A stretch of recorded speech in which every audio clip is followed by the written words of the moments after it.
A lot of people enjoy, stuff that is painful.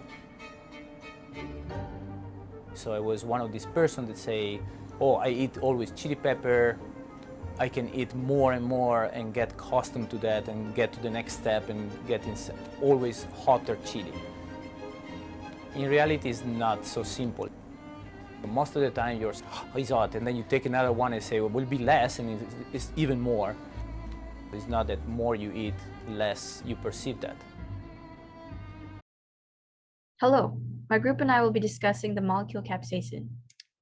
So, what is capsaicin? Capsaicin, or 8-methyl N-vinyl 6-nonaamide, is the most active component found in hot peppers. An irritant for mammals, known for giving the burning sensation when ingested or when any tissue in the body comes in contact with it. Capsaicin, however, is only one compound in the group of capsaicinoids, all produced by chili peppers. Capsaicin is the most potent of the group, followed by dihydrocapsaicin. Capsaicin itself is colorless, odorless, and lipophilic. How do we get capsaicin? Capsaicin is naturally synthesized in the placenta of capsicum fruits, the genus of plants containing both wild and domesticated peppers. Derived from the amino acids phenylalanine and valine, phenylamine and fatty acid moieties are reacted to produce capsaicin molecules housed in the seeds of peppers. The production of this molecule is regulated by the capsaicin synthase gene, seen in the picture on the right. Hi, Harley. How are you doing today? I'm good. How are you, Cheese? Well, I'm doing well, but it's just so dang hot today. If you were living in ancient times, you would rub red hot chili peppers on your skin. This increases vasodilation and would cause you to start sweating. Wow, that sure is interesting. Thanks for that knowledge, Harley. Anytime, Cheese. The chili pepper has been an important part of human civilization for tens of thousands of years. It is estimated to be the oldest domesticated plant. And in folk medicine, it was used for a huge variety of things. As Harley mentioned, it was used in hot weather areas to help cool down preparation. But it was also used in cough, sore throat, tonsillitis, gastric ulcers, muscle aches, cholera, gout, dyspepsia, toothaches. It was used as an appetite stimulant and a hair growth stimulant, and it was used for rheumatism, cramps, and diarrhea. Today, we still use it quite often, especially to treat pain, and there is some interesting research being done as an anti-cancer medicine. But a little bit to the history of capsaicin. The chili pepper goes back to around 6,000 to 7,000 BC when it first, there's the first signs of it in human civilization. The capsaicin, which is what we're interested in, was first isolated in its impure form in 1816 by a scientist named Christian Friedrich Buchholz. He named it capsaicin at the time. In 1876, it was extracted and isolated in its almost pure form and named capsaicin, which is what we call it today. In 1898, it was completely isolated in its pure form, and in 1999, the empirical formula and partial structure of capsaicin was discovered by Nelson. It wasn't until 1930 that the compound was finally synthesized. Today, we use it in pastes that you can buy at the supermarket. Capsaicin and other capsaicinoids can also be found in self-defense weapons, primarily in pepper spray and making recent news for its use in riot control. Capsaicin can also be found in numerous animal and insect repellents. Pepper spray is a lacrimator, which means it irritates the eyes and results in eye watering. When pepper sprayed, people almost immediately experience burning in the exposed areas, as well as difficulty breathing and temporary blindness. The amount of major capsaicinoids found in typical personal grade pepper spray is 0.18 to 1.33%, followed by animal repellent, which, such as bear repellents, contain 1 to 2% of major capsaicinoids, while law enforcement grade pepper spray boasts a concentration of about 5 to 10% of major capsaicinoids. With these numbers, it is easy to see why such riot control agents are controversial, with law enforcement grade pepper spray having more than double the amount of capsaicin as bear repellent and personal pepper spray.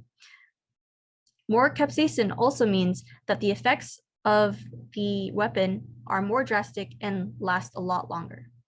Next, we will be discussing how capsaicin is used in foods all around the world. Capsaicin is the compound responsible for the spicy flavors of foods such as hot peppers. The capsicum plant genus, which hot peppers are a part of, had originally increased capsaicin production as a mode of fending off mammalian predators.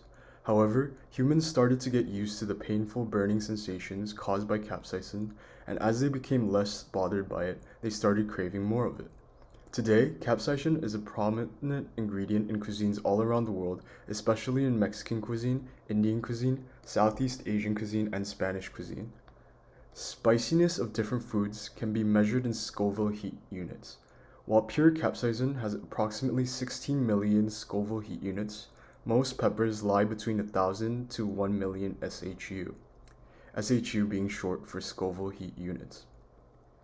The Carolina Reaper currently holds the Guinness World Record for the spiciest pepper in the world, with a spiciness level of about 1.4 to 2.2 million SHU. Jalapenos have about 2,500 to 8,000 SHUs. Now, has anyone ever told you that spicy foods are helpful for losing weight? The anti-obesity properties of capsaicin have been a topic of interest for scientists for a long time now. Research suggests that capsaicin and hot peppers that contain capsaicin might have beneficial roles to our health by helping boost metabolism and fighting against obesity. According to a bioscience report published by Portland Press, dietary hot peppers are able to decrease energy intake and modify macronutrient intake through appetite and satiety regulation. The study shows that consumption of capsaicin during breakfast meals leads to less protein and fat intake during lunch. The activation of BAT activity through the consumption of capsaicin might also be responsible for capsaicin's anti-obesity properties. Consumption of capsaicin triggers the BAT, which plays a crucial role in non-shivering thermogenesis. Non-shivering thermogenesis is responsible for an increase in metabolic heat production that is not associated with muscle activity. Capsaicin, usually found in food products such as peppers, Cheetos, noodles, sriracha, and wasabi, is also commonly used in pharmaceutical companies. Capsaicin is usually extracted out from natural products such as chili peppers, and they get stored into a different form of medicines such as patches, pills, and bombs. And these medicines work by attaching capsaicin molecules to TPRV1 receptor. TPRV1 receptor is located in most of our tissues, and TPRV receptor act as a molecular integrator of physical and chemical stimuli. For example, when there are a lot of stimuli and when the ion passes through the channel, one may develop inflammatory conditions and pain.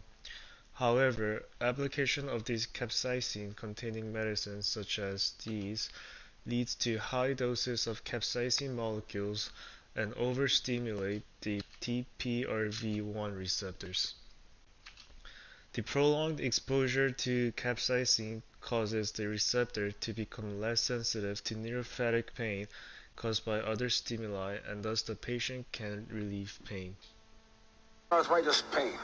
Ever wish you could go back in time to before you had arthritis? Try Capsaicin P with a topical analgesic ingredient doctors recommend most for arthritis pain, and feel almost like you've gone back in time. Capsaicin P.